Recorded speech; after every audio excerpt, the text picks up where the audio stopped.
Hey guys, this is Snipeye. I figured we'd start out the episode right. Get a nice level 15 chant here. Still sick, you guys can probably hear. Hey, finally a decent pick. Still haven't got Silk Touch ever, but this is excellent for doing things like strip mining or, well, strip mining primarily. But I've been wanting one of these. It's not efficiency 5, but I'm okay with that. Been wanting one of these for quite a while now. I'm gonna clean up my inventory, but before I do that, I recorded a segment earlier where I went to a jungle nearby, found ocelots, but upon reviewing it, I realized it was pretty bad. So, I've got ocelots now. It wasn't actually that interesting. I failed for several minutes, didn't understand how to get ocelots to like me, and then finally gave up and, oh right, I installed this. Gave up and looked it up on the wiki.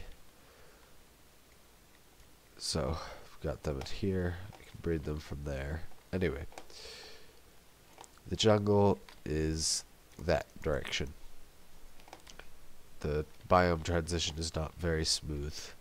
I brought a couple trees back. Yeah, what else did I want to say?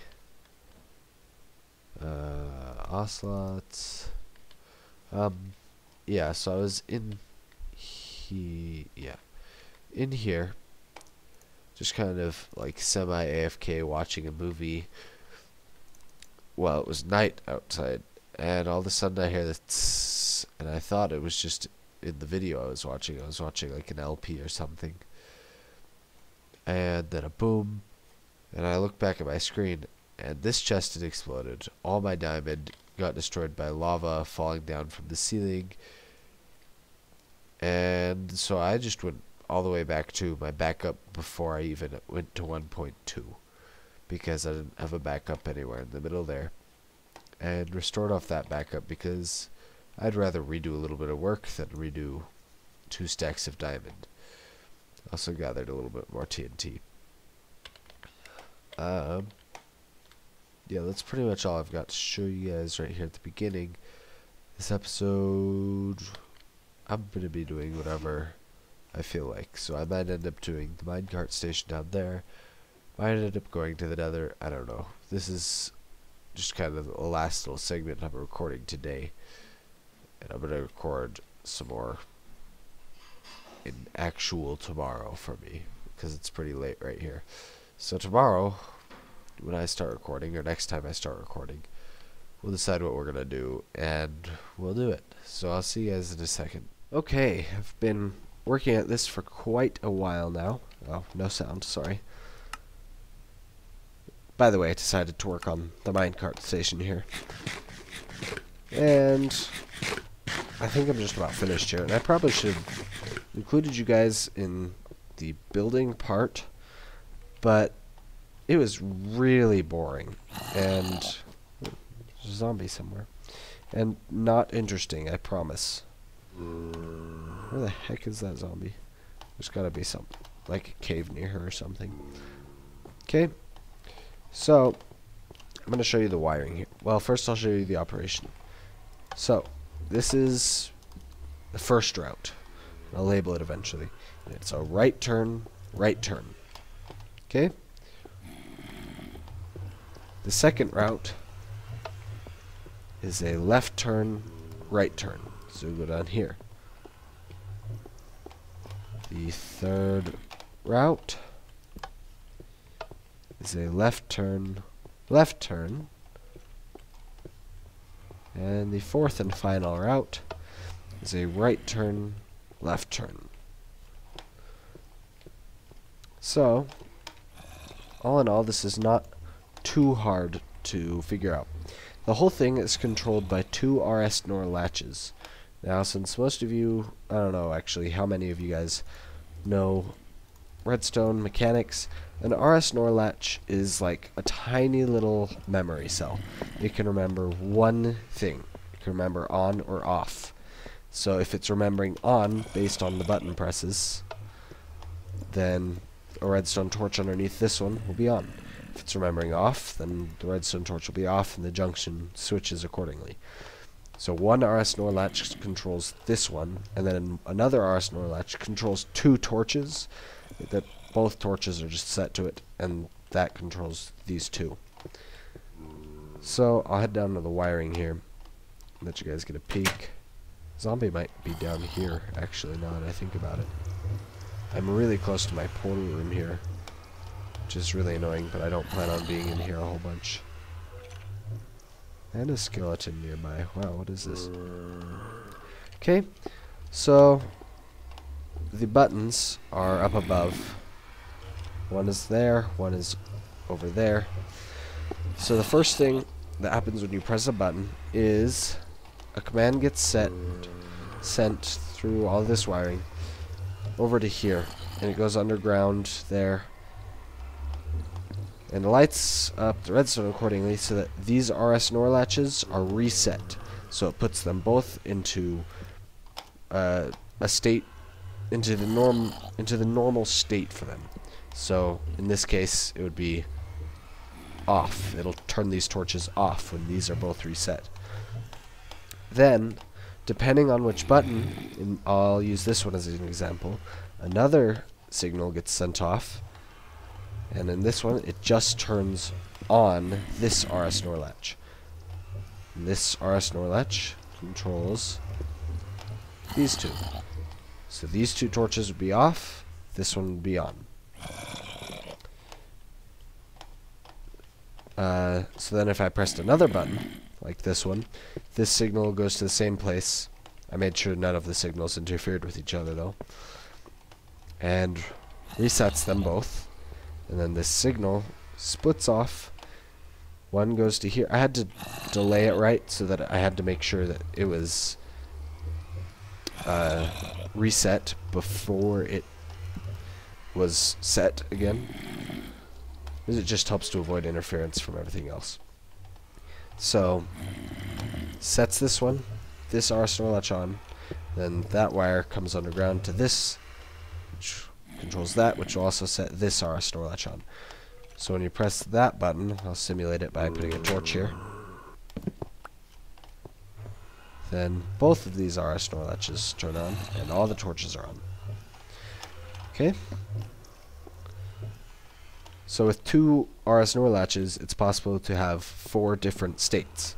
So you can have, sorry, let me get in a good position to demonstrate here. You can have off, off, you can have off, on, you can have on, off, and you can have on, on. So there's 4 different states. So this button, right here, just sends a signal to the reset and nowhere else. So that would be turning them both off. So that's another one of the states. Then this one sends a signal to the reset through there and sends a signal to this one to turn it on. So those 4 buttons effectively control all 4 states. If you want me to do a more in-depth tutorial, I will. I haven't found a really nice way to scale this yet. If I ever do, I'll do a nice tutorial for it, but right now it's pretty kludged together, and I'll just like made the wiring fit wherever I needed it. It's really kind of a pain. Like if I break this block, the wiring there will connect to that. It's a nightmare. Anyway, it all works. And yeah, these torches, of course, are right beneath the junctions. So there's a rail above that block, there's a rail above that block, and a rail above that block. And those are all the ones that are turning, depending on which way the redstone torches are lit. So if I can find my way out of here, found it. And I'll find those zombies eventually. Yeah, eventually. Actually, they're probably just right out here. Yeah. It's a good thing I moved fast. Oh hey. What do I have that I can hurt them with? That works for me.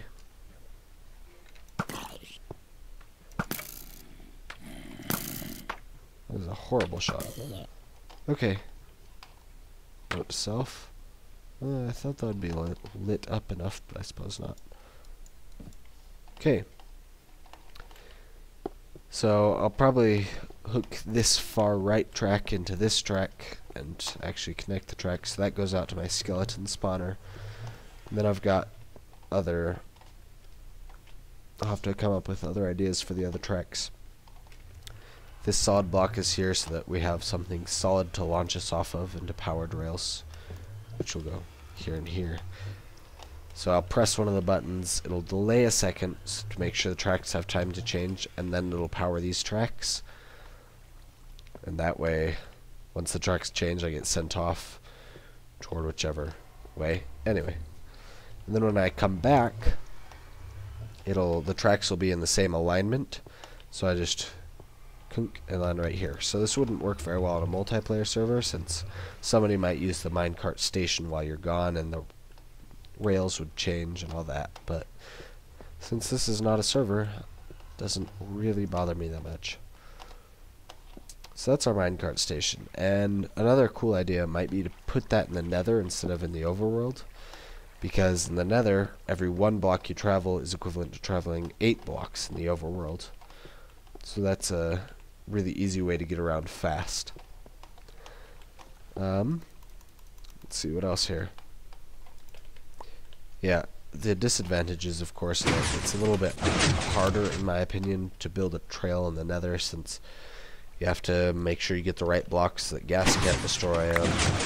You have the annoying zombie pigmen and gas towns all around constantly, and so it's a trade-off. Might be worth it for some people, but I'll stick to my normal overworld station for now. A couple things I've been reading up on and watching a few videos on lately are, well, one thing in particular are Iron Golem farms, which shut up, I did not think about, actually.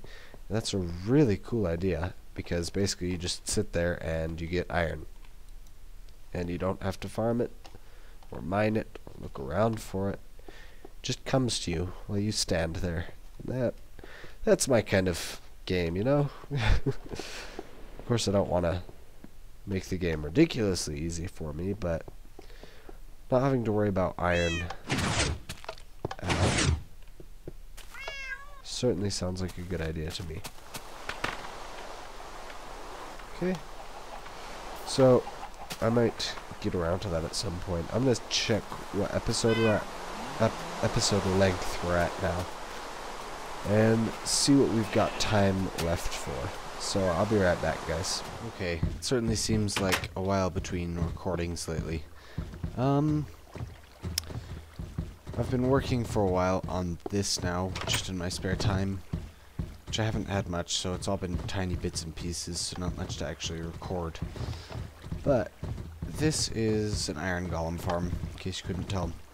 This was running for about 2 hours.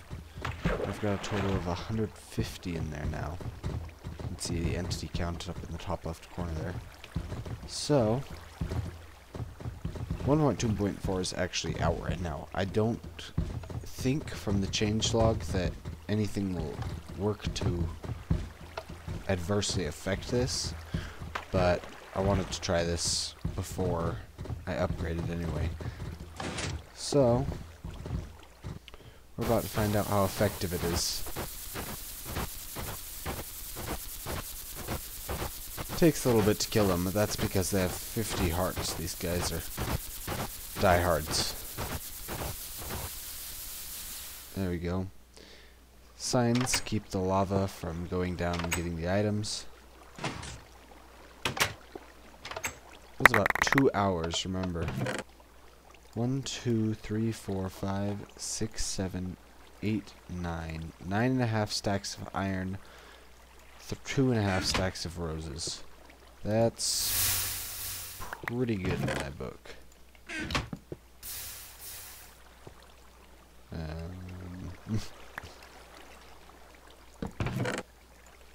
we go. This is an easy way to get rid of it. This is creative, of course. So let me just show you around this really quick. I've got a mod running so I can see village info. It really helped while building this. these house numbers that you see in the green will occasionally jump around.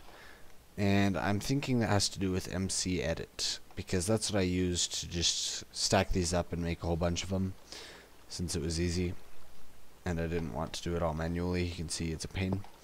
The biggest factors I discovered in Iron Golem farming are that you want to utilize all of the space available. This is using the entire 17 by 17 area on the pad that the water's flowing. It's 17 by 17.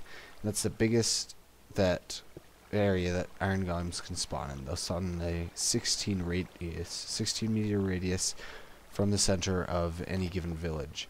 And since I aligned the village just up like this, at least depending on which of these actually count as houses, I'll get into that later.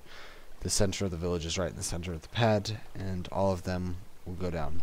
Another important thing is that Iron Golems don't take fall damage. So this can be vertically tiled. At least 70 blocks apart, I think, is the minimum distance for villages to be apart. So that can be vertically tiled really easily.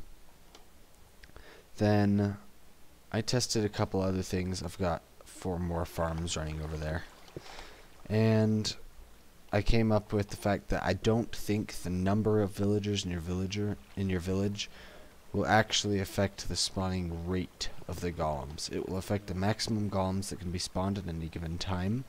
But since one golem spawns an average of every 6 minutes per village, then by the time 6 minutes are up, the golem has long since walked off the edge, fallen down. I also tested this extensively. When golems get pushed off a ledge, they just fall straight. They don't try to move at all. And so they'll fall straight into here. They don't take falling damage. And then this ridiculous canal system, they can be okay with 1 wide gaps. This ridiculous canal system brings them all the way back down to the drop point you guys saw. There's one now. Okay.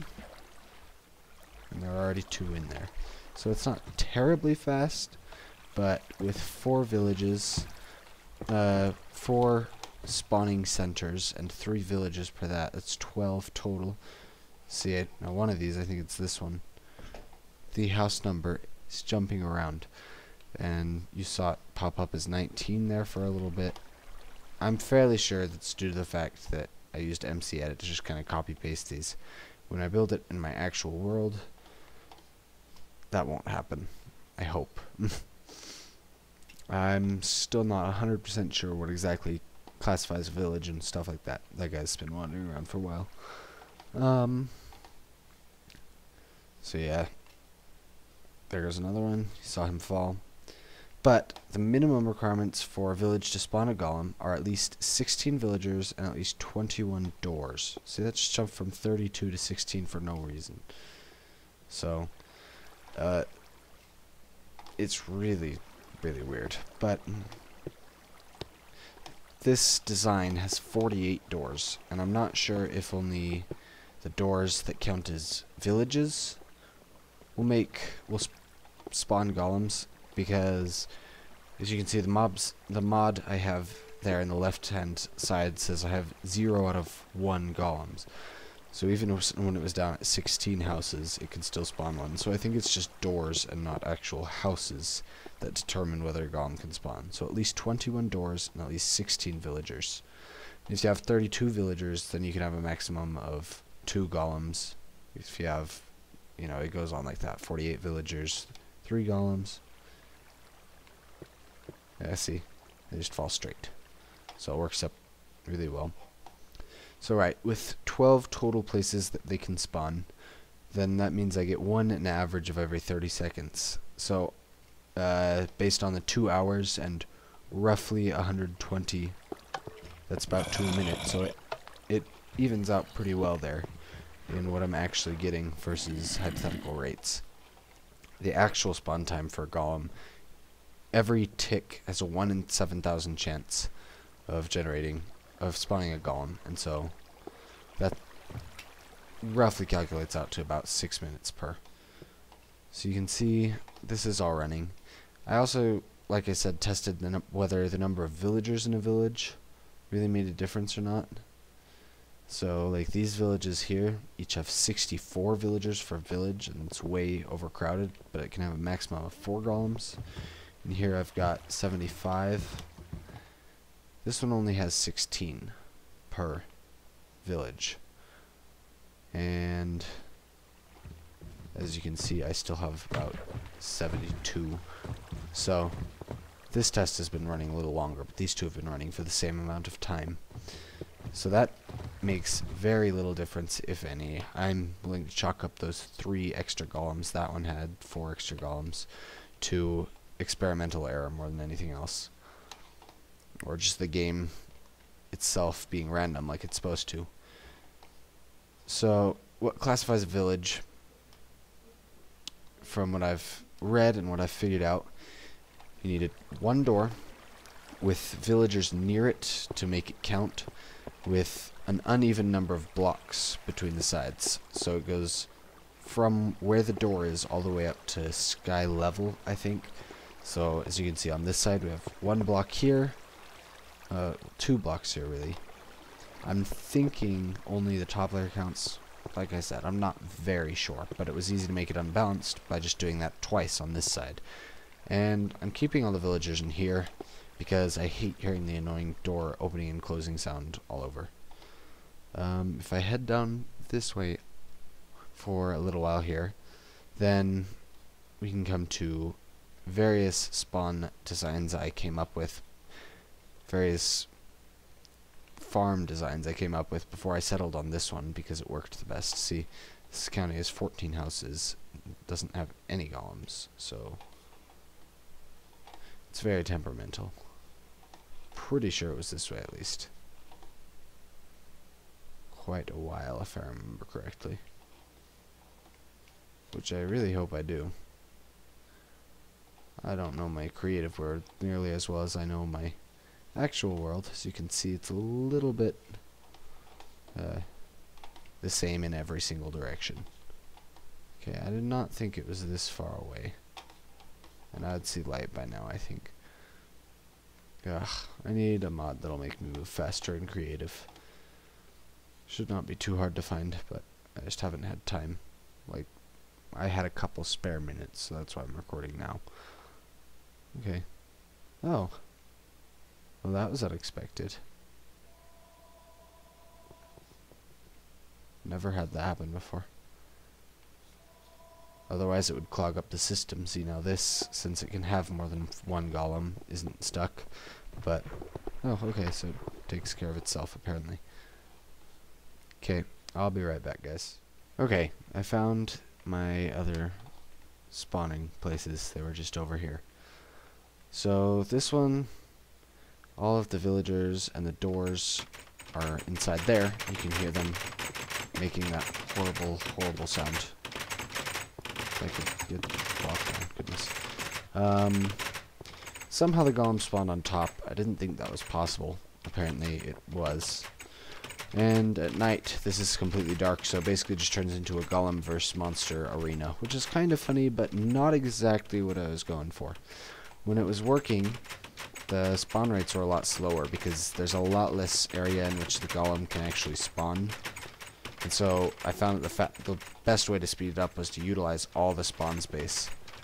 And that came down to here, so I've got a few, but that one up there is probably never really going to fall off until like a mob maybe knocks in like a skeleton.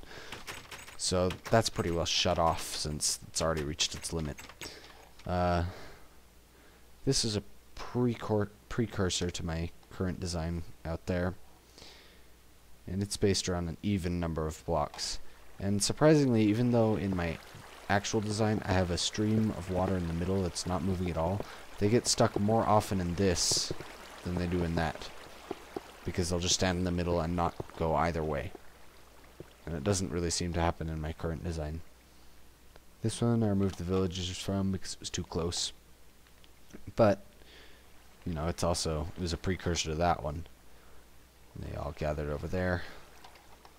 So yeah, then I tried basing it off an odd number of blocks, and I came up with this one. which is pretty similar to what I have now. I've got 48 doors total, I think, around the edges here. It should say, yeah, 48 houses. And the reason for that is that the maximum number of villagers that will spawn in a village depends on the number of houses. And so since each door qualifies as a house, it's 1/3 the number of houses, so I can get 16 villagers. Meaning I could put 2 in each one of these, and I would get 16. With fewer houses, you could still spawn a golem, but then you'd have to bring in all the villagers yourself. And then I just tried to lift it off the ground a little bit more and make it more ready to be tileable, and I came up with basically what I've got as my current version here. This is only one layer though, not tiled all the way up. Okay, yes, I went the right way.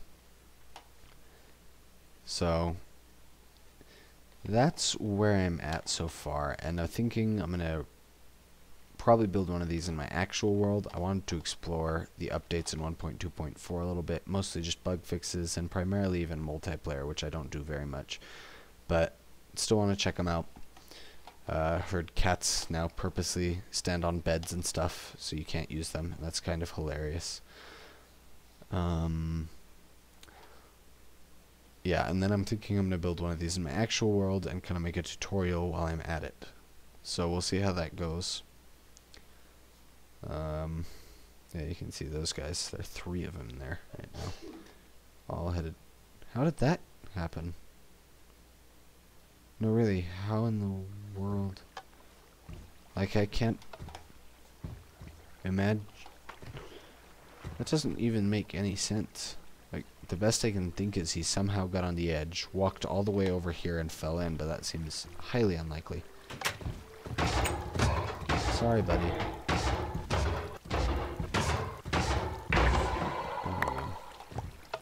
So yeah, that's that. So the whole point of this really is just to have a really easy way of getting iron. Oh, come on. So I think this is going to work out and pen out. It takes a really large area that I'll probably have to make flat. Each one of these villages is 100 blocks apart. So I'll work on that. But for now, I have to stop recording. Next time I record, we'll look over the updates in 1.2.4. So it'll probably all go in the same episode. So a little bit longer till you guys get an episode, but I don't have time right now, guys. Sorry. Hey guys, so I'm actually just out exploring right now. I see a village out there. I'm going to gather my villagers from that and then try to remember and find my way home, which could be pretty difficult. But I checked episode length and we're pretty near it. So I think we're going to have to save all the other stuff for next episode. So thank you guys for watching. I do appreciate it. Don't forget to like, comment, and subscribe. I love getting new subscribers. I love getting comments on my videos. Yeah, not much else to say there. Tell your friends, etc. But I will see you guys next episode, which hopefully will come a lot sooner than this episode did. I do apologize for that taking so long. Again, thank you for watching, and I'll see you guys next time.